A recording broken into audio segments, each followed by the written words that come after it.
This is our lucky 13th episode of the Ask CESO Communications webinar.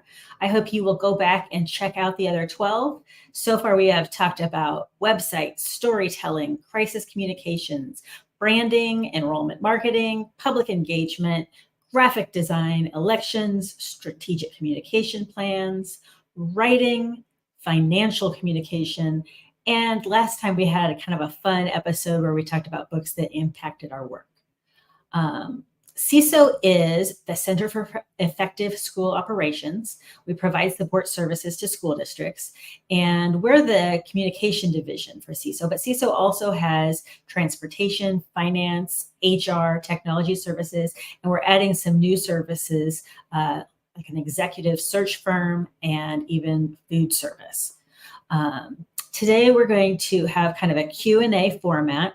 We'll start with some typical questions that we get from our clients about parent and family communication. And then we have a special question at the end from one of our school PR friends across the country. So let's start by introducing our panel today. First, we have Susan Brott, APR, who's a senior strategist for CESO Communications. She has more than 25 years of experience working in school districts as a strategic comms professional. Before she came to us at CESO Communications, she was a communication director in several Minneapolis-St. Paul area school districts. She's been the CESO lead on many strategic planning and community engagement processes across the country. In addition to experience in all the facets of school communications, she specializes in facilitation and data analysis, and she has a passion for elevating student voices. She received the 2021 Barry Gaskins Mentor Legacy Award from the National School Public Relations Association and the Don K. McDowell Legacy Award from the Minnesota School Public Relations Association. Hi, Susan. Hi, great to be here. Thank you. We also have Olivia Doeden, who is a communications coordinator. She is on our CESO Communications team. She's part of our CESO Communications family, but she's also a in-district communication coordinator for Brooklyn Center Community Schools in Minnesota. She's been a team member with CESO Communications and has been the coordinator there in Brooklyn Center since December of 2021. She provides support in every area of communications, from written and visual storytelling to family, staff, and crisis communications. So we are excited to have both of you as part of this panel and your expertise. Usually Justin introduces me, but Susan said that she would do it so I wouldn't have to weirdly introduce myself. Yes, so Nicole Kirby, APR, Senior Strategist with CESO Communications. She is a Senior Strategist with us, but before joining CESO in the fall of 22, she was responsible for communications in a suburban district of Kansas City, Missouri for 23 years. She served as NSPRA President in the 2021-22 school year, and she served as MOSPRA President 20 years ago. She has earned the NSPRA Gold Medallion, the NSPRA Frontrunner Award, and the NSPRA Learning and Liberty Legacy Award, as well as the MOSPRA, which is Missouri SPRA Professional of the Year Award, and the MOSPRA Distinguished Service Award. So we are honored to be in your presence, Nicole. As am I with you. All right, let's jump into this. This is actually one of the most important pillars of school communications because parents and families are such an important audience for us. So let's just kind of start with the core of it. What does effective communication look like?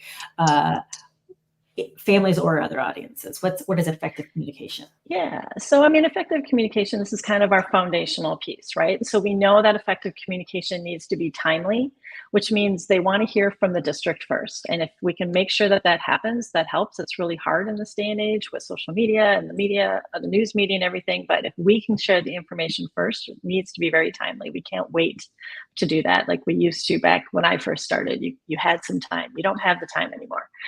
It needs to be consistent. So they need to be able to rely on you as the information source. And I know when we do surveys of districts and we ask people where they get their information, if the district publications and channels are where people are getting your information, you're doing really well because you want that to be the top place. You don't want them reading it on somebody else's Facebook blog. And we need those messages, effective communication, to be clear. Part of our job in communication, school communications, is to be like the translator, I think, because we work with a lot of people who have a lot of jargon and expertise, and they talk about pedagogy and things like that. And we're like, yeah, we just need to talk about teaching. So we need to be able to make sure that the language is clear and accessible and easily understood, especially for our families. We want it to be concise, and we're going to talk a little bit about that later, but it needs to be to the point, and we need to prioritize those messages. This is not, we don't have people's time to be able to read a very long message. We want to be really efficient. It needs to be relevant to the audience. And so when you're talking about families and parents and caregivers, it needs to be talking about their children. That's what they want to hear about. And it needs to be interesting. So how can you do it in an eye-catching way? How can you tell a story that helps demonstrate the strategic plan? But here's a story of this little child who was able to do this because of the way we're doing things. And so thinking about it that way. And the bottom line is that if you have those timely, consistent, clear, concise, relevant, interesting messages for families on a regular basis, you're going to build goodwill with them, and you're going to build trust, and they're going to appreciate and trust the information that you're sending, especially when it comes time for those unfortunate circumstances or a crisis. Exactly. You build that equity in the relationships by doing those things. For sure.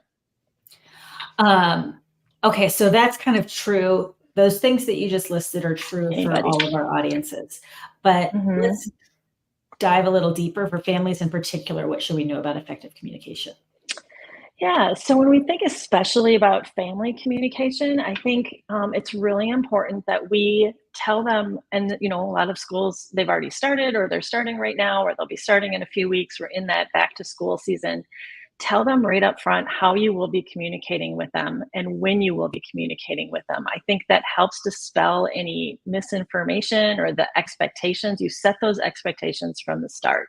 Just as teachers set expectations in their classrooms with children and with parents about, hey, I'm going to send you a peek of the week on Fridays or something. You need to tell and remind families that every Thursday we'll send out a family newsletter or something like that. Establishing those expectations for when they will be expecting communication.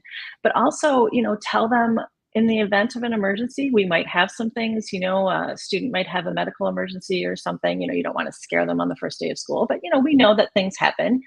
Here's how we're going to communicate with you. So whenever we can tell them how, when, what are those channels we're going to use, you can expect a phone call if it's an emergency, but if it's just a weekly newsletter, here's how we're going to do it. So really important to set those, explain how and when you'll communicate.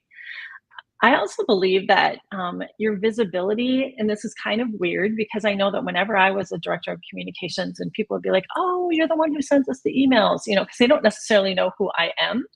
But the more they are likely to tune into the communication. So if you are out and about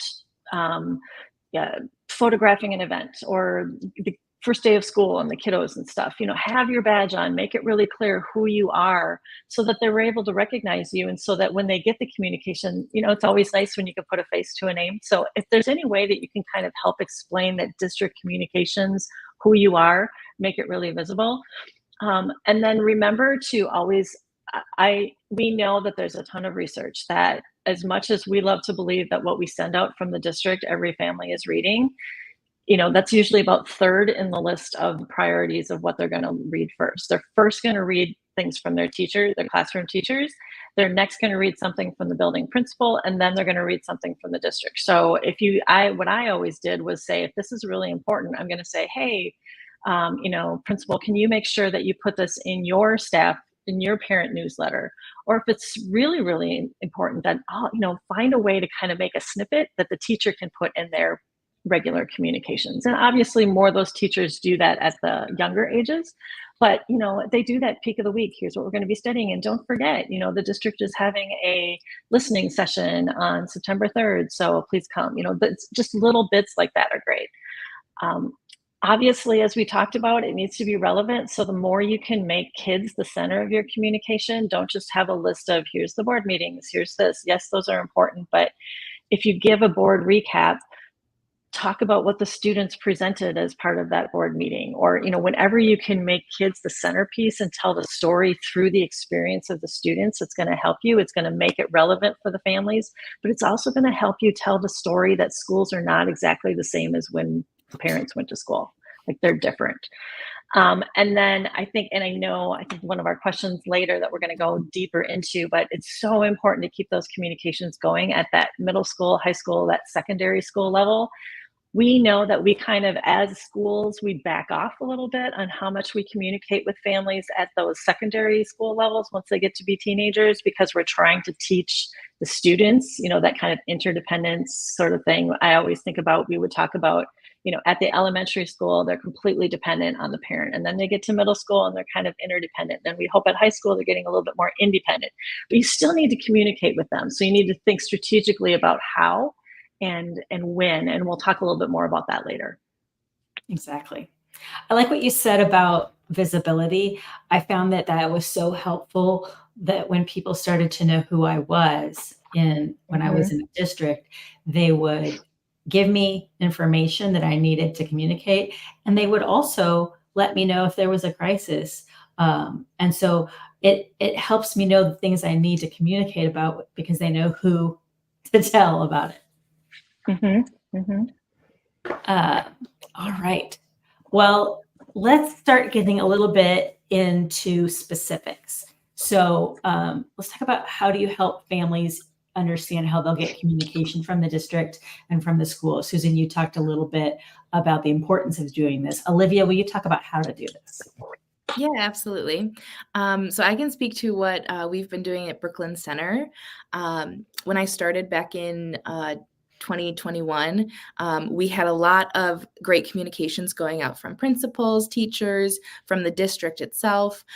So the first step that we took was to do an audit. We looked at all of the types of communications that we were sending, when we were sending them, which platforms we were using. Some teachers were using direct email, some were using their CESO accounts. So we kind of just took a deep dive into what we currently had going on.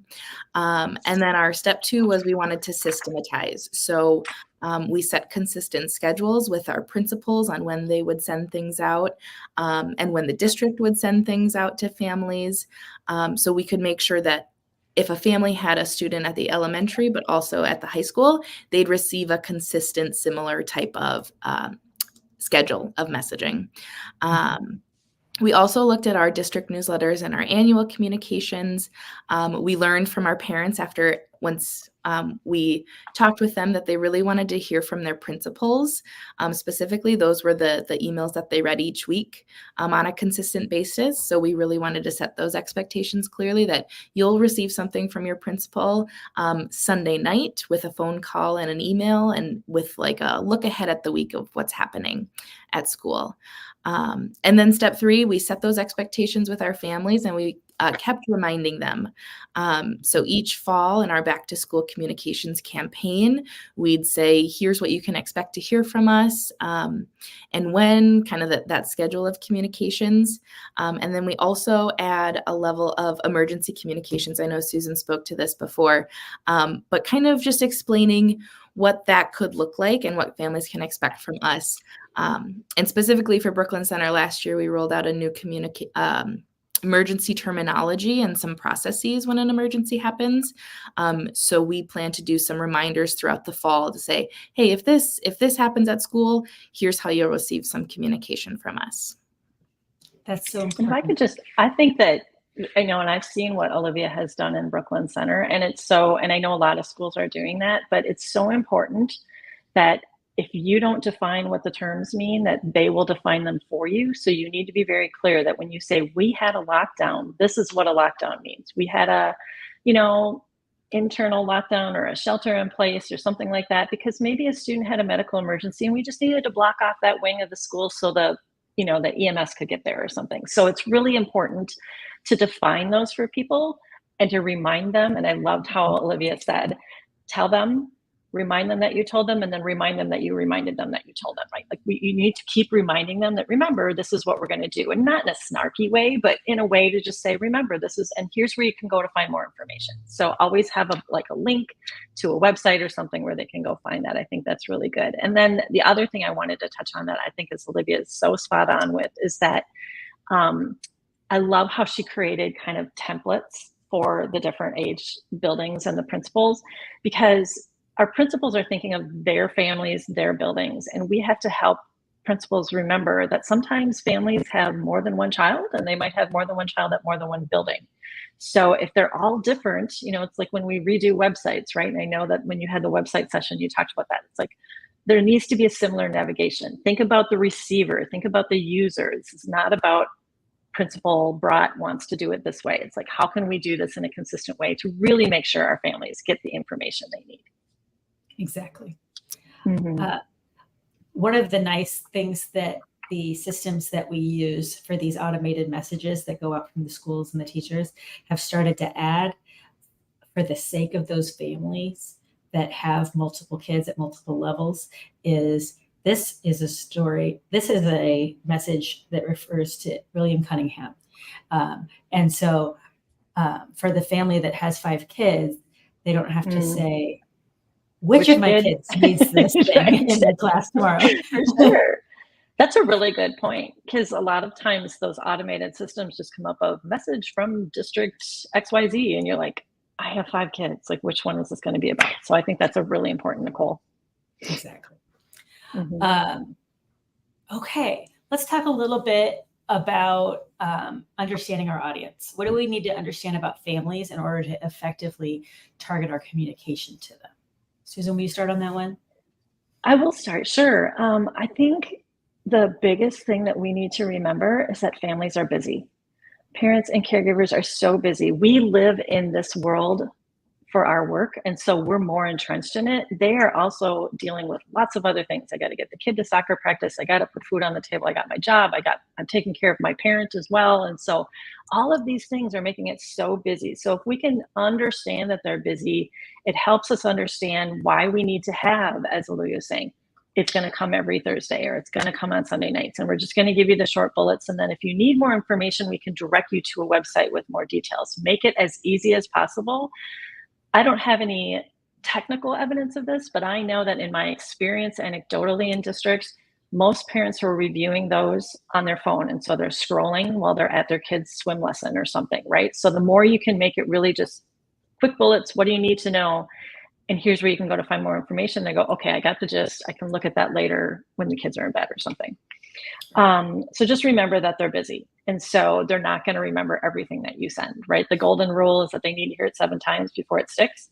We know that. And so keeping that in mind, that you're not the only piece of information. The doctor just sent them something, or the dentist reminder. So we have to remember that. Their appetite, families' appetite for information and connection can vary widely. Like, we cannot assume that all families are going to consume that information the same way.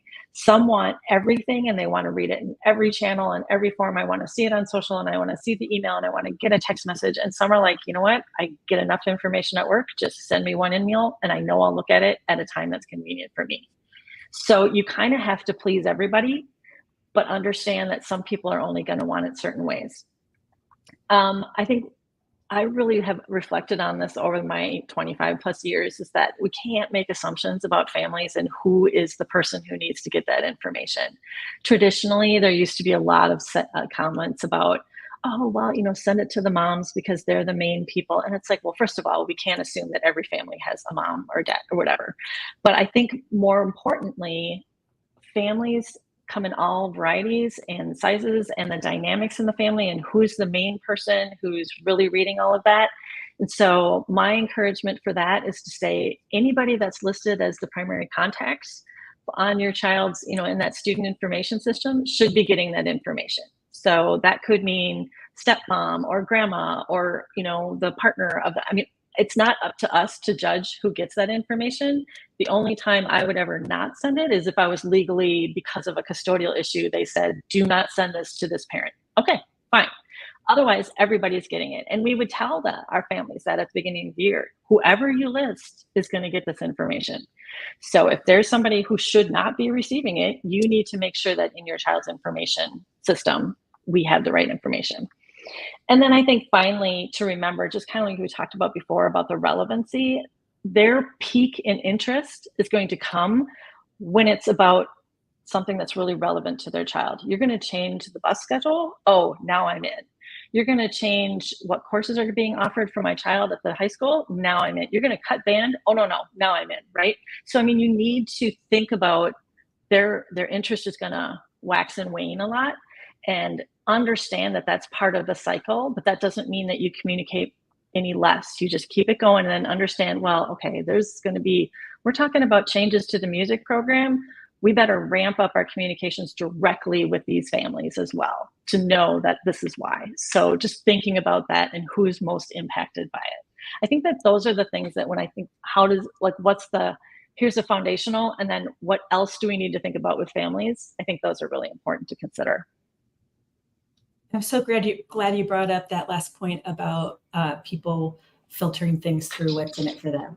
And I always would organize communications with the thing that affected the most people at the top in descending order, because I even had like the acronym, like WIFM, what's in it for me? WIFM, yep. Yeah. I did, because it was the radio station, WIFM. Yeah, exactly. But it was a good reminder that that was needed to be at the top. If there's something that affects, if the board's deciding on the calendar, that's the top of the newsletter. Because when that's a great thing. Yeah. We're not, what do they need to read first? Everyone. Yep. Yes. Because people will screen and skim. And so the thing that you want them to get, if they get nothing else, needs to be at the top. Yeah, don't bury the lead, right? Exactly. You don't want to. Lesson from a former reporter. Yes.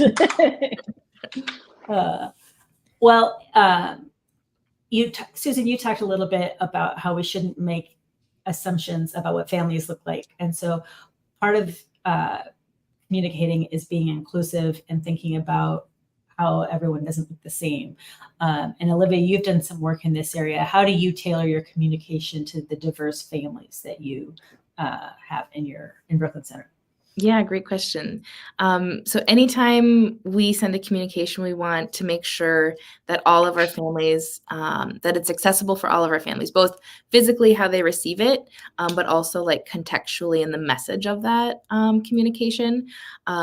So in my case at Brooklyn Center, our family's primary languages are English and Spanish, and then followed by Hmong and Somali. So whenever possible, we try to translate our messages ahead of time, especially if we're in that scheduled mode where we know something's coming out on Thursday. So we're going to get that translated a couple days ahead of time.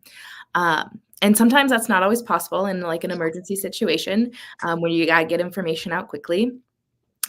We work with some interpretive services, and some of our staff on site can help kind of translate a message quickly if it has to get out pretty quick. But also, our teachers will use interpretive services during conferences and things, or in their principal messaging, things like that. So we try to make communications and the experience of communicating with teachers and staff here very accessible for all of our families. And one piece that I do want to touch on is language is not the only piece that we think about when communicating with families. We consider the words that we're using in a relation like to a cultural context for our families, how they might receive that based on their experiences. We consider how a message or invitation may be received from a multi-generational household, depending on how many folks live at home and are in the family. We consider how blended families or divorced families would also receive that message. And then to Susan's point earlier, we don't want to genderize or reinforce any traditional family roles because we know all families look different. Exactly. It's so true. And Olivia's district is so diverse that I know she does that every single day, so she speaks from experience. Thank you. I'm glad you're so thoughtful about that, because I know that makes a difference to families.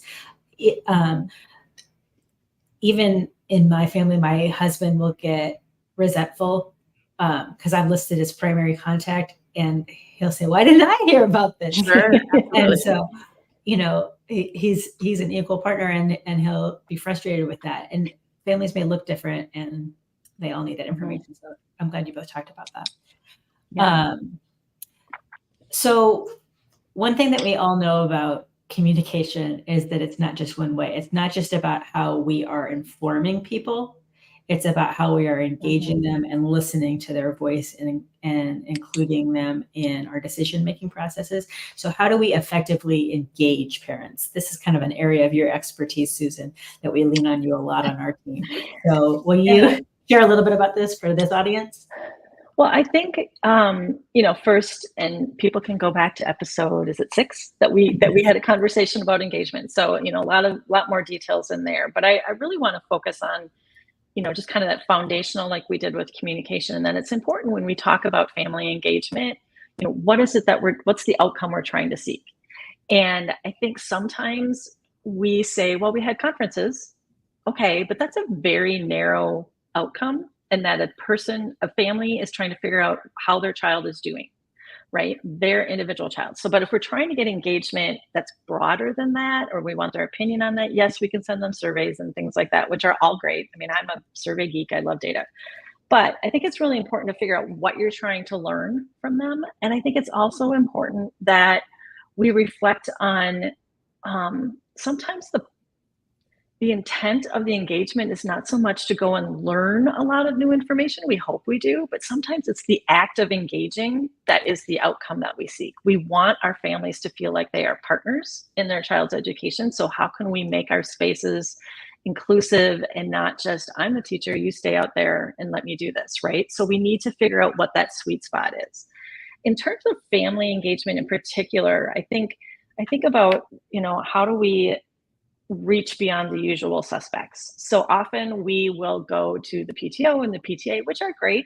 Those are parents and families who have time to be involved usually, and they're engaged in different ways, but they're not always representative of your entire school or your entire district, right? So you want to make sure that you are doing a yes and with that. And so I think about in one of the districts that, it was a bigger district, and we had a lot of elementary schools and secondary schools. And so we would have the PTO leaders from each of those, and we came together once a month, and we called it the Parent Leadership Council. And so that was, and if it wasn't the PTO president, it could have been somebody that was designated to represent them. And we were very clear on the expectations of when they come.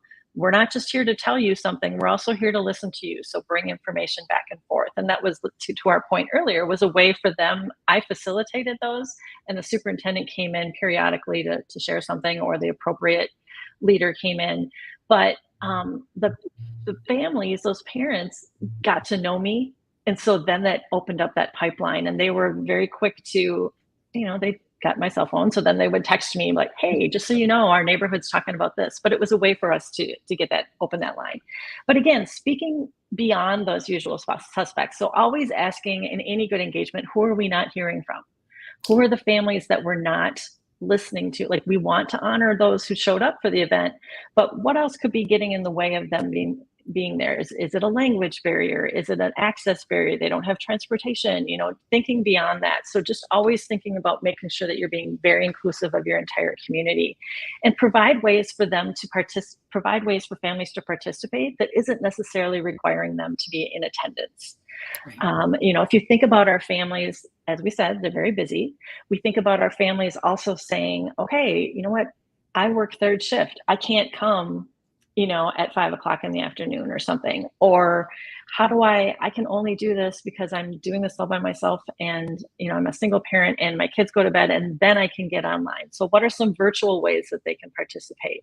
A survey is one. There's lots of online engagement tools, a thought exchange, vanilla forum, like all those different, bang the table, all those different kinds of things. But just thinking of different ways that they can participate, I think, is really important. And then also just go where they are. So think about those school activities that are already happening, and how can you maybe grab some information from them at those. Put a QR code with a sign and say, we'd love to get your opinion on a few things, and keep it short. You don't want it to be a really long thing. But then as they're coming into their child's music concert, or as they're coming into conferences, or they're waiting in line to see the teacher, they can do a quick kind of pulse survey kind of thing. And I think that that's a great way to sort of get that. And I know I've partnered with Olivia in Brooklyn Center with us, you put up a sticky wall, or you put up a big poster sheet with a prompt question and give them a Post-it note, and they can just do it as they walk by. Think creatively about how to go where they already are. And I also think it's really important, as we talked about with that Olivia was sharing, that culturally, sometimes how you engage families needs to be very specific and intentional. I know in one of my districts, we had a very large Muslim population, and we had dedicated engagement sessions for families to come to. And the women were in one side of the room, and I facilitated them, and the men were on the other side of the room. And I trained a coworker to do that with the men, because that was culturally, with that particular that particular community, how they would share information. I could not get those moms to stop talking. Like, they just kept talking. But when they were in the room with the men, they didn't talk. So it was very important that we got that culturally right. And unfortunately, I had a family liaison, cultural liaison, who could be like, this is how it's going to work. So thinking very much about, where do they gather? Is there a coffee shop where they gather? Is there a place where they are? What kinds of things do you need to do for families to make it conducive for them to show up? Do you need to provide childcare? Food? Do you need to provide food for them so that they can be there and have a meal? I mean, just thinking outside of, hey, we had a listening session and 3 people showed up. Well, let's figure out why. So, and is the topic relevant enough for them that they want to show up? So I think that's really important. The bottom line is that we need to work in partnership with families, and we want to create a tone and an atmosphere that says, yes, we want to hear from you. And then, like any good feedback, we need to close the feedback loop. So if we heard from them, we need to tell them, hey, this is what we heard, and this is why we're making this decision. But I think that there's so many creative ways to engage. And of course, I can go on for hours and hours about it, but there's so many creative ways to engage families in the work of that. And they feel so much more a part, and they're going to be so much more a part of their individual child's education, because they had that opportunity to share. Exactly. You said something early on in that answer where you're talking about the engagement being the outcome sometimes. Mm-hmm. But I know I've also heard you say, and I have experienced this to be true, that even when that is so, we would never ask something unless we were willing to listen. Exactly. And do something with the response. Yes, that's a very important clarification. It's like, don't just do it and make it feel fake. But, definitely, like, we do actually want to hear from you about this. If that decision's already made, don't waste people's time, but maybe there's a different way, and you can engage them in the implementation of the decision or something like that. Exactly. Yeah. Yes. Good clarification. Okay. Let's answer a question from one of our school PR friends. Katie LaPera is in the Rockingham County Public Schools in Virginia. And her question kind of touches on something that you already mentioned, Susan, but we can go a little deeper. She said, as a school division, we understand that it is easier to engage with families when students are in elementary school, but what are some things to keep in mind when communicating with parents and guardians of students in middle and high school? Well, in general, and then I'm going to have Olivia talk about some specifics that they do in their community. But I think in general, when I get to that secondary level, first of all, if the topic is relevant to them, they will show up. So let's not assume that they won't. If you're talking about changing start times, they will show up, right? But, or, we're going to cut out a program that's a beloved program. That being said, I think I've often had success going to, particularly at that high school level, where your parent engagement kind of changes based on your child's interest. So if your child's a skier, go to the ski club, like find the booster parent group, right? Or my kid's really into robotics, Great. Let's go find the other families that are there. So again, it's to that point of any good engagement, you go where the people are and don't expect them always to come to you. So is there a way to say, hey, coaches, can I just push this little survey thing through you because they're going to listen to you just like they're going to listen to a principal? So that's one way that we've had it. I think the other thing is to set up some regular kinds of things. Maybe you do a coffee with the principal, or you do a, like kind of regular things where they know they can come. I know I'm working with one of my client districts and they do dessert and dialogue, right? The kids make these desserts and then they come and they have a posted question. So there's like a thematic question every other month that people can come to. And you get a lot of secondary parents at those, which is really interesting because that's, again, the art's in the question, right? But I think Olivia has some great examples of how, because I've seen how there's been some really strong engagement at the secondary level in your district. So previously I mentioned our Sunday night chats, the message that comes from our principal, both via like a phone message and then an email to our parents.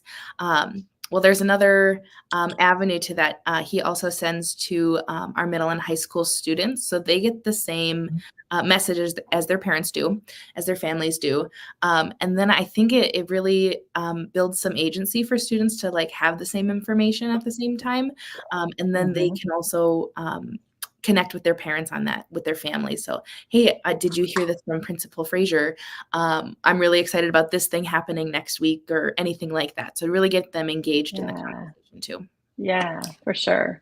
I've often found that, especially with secondary kids, it's important to communicate with both the students and the families. Yes, for we, sure. We had an event where we invited kids to be recognized, and the first round, the invitation went out to the kids, and some of these kids were like, I don't want to go to that.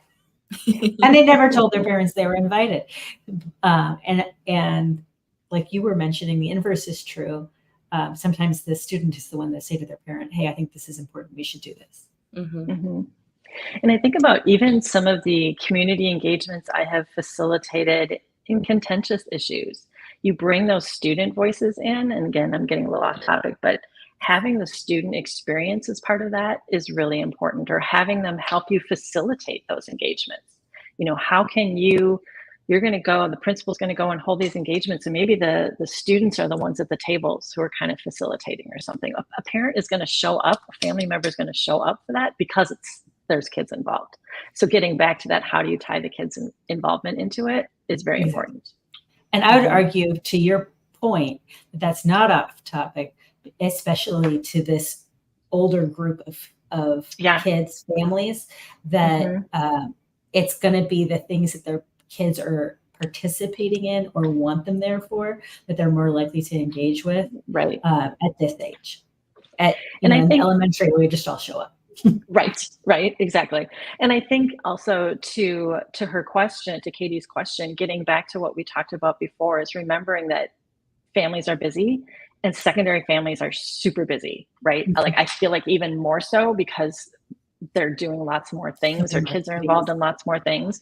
So being very understanding of that, and the more you can make things concise and short, and they can scan and have them understand where they can go. You do a bi-weekly newsletter or a weekly newsletter to families. Where on the website can they go to find previous one?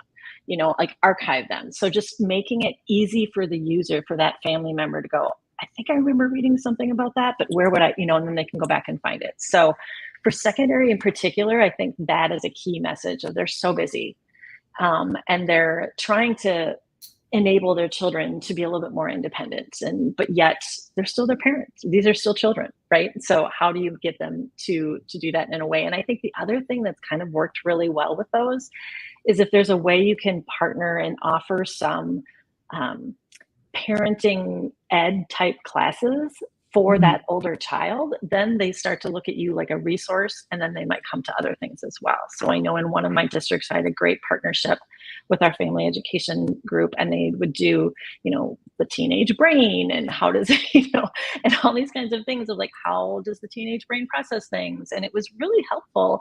We had a lot of parents going, oh my gosh, I'm not the only parent dealing with this. So it builds that camaraderie, and then they might be willing to come to other things too. Exactly. And early on in my career, 100 years ago, that we would do these parent information evenings, pie night. Yep. Yep. And we got, yes. and we serve pie. Yeah. Right, exactly. And that kind of tapered off in its value after a time. And then in recent years, I've seen a lot more virtual. It kind of goes to what you were talking before about making it more accessible and having webinars like this, where parents can engage either in the moment or later get it when they have time, and they can do it when they don't have access, if they can't get there because of time or transportation, they can still participate. Yeah, and like you have really demonstrated well here, Nicole, is the idea of, okay, we might have a live brown bag lunch session that a family member, when they're at work, they could kind of tune in, but also knowing that it's recorded and archived somewhere that I can go back and watch it. So yeah, just thinking differently about how to do that and I know of principals who do that and they have great success. So exactly. Well, this has been really good information. I think it's going to be valuable to people. So I really appreciate both of you taking the time to share your wisdom. Thanks.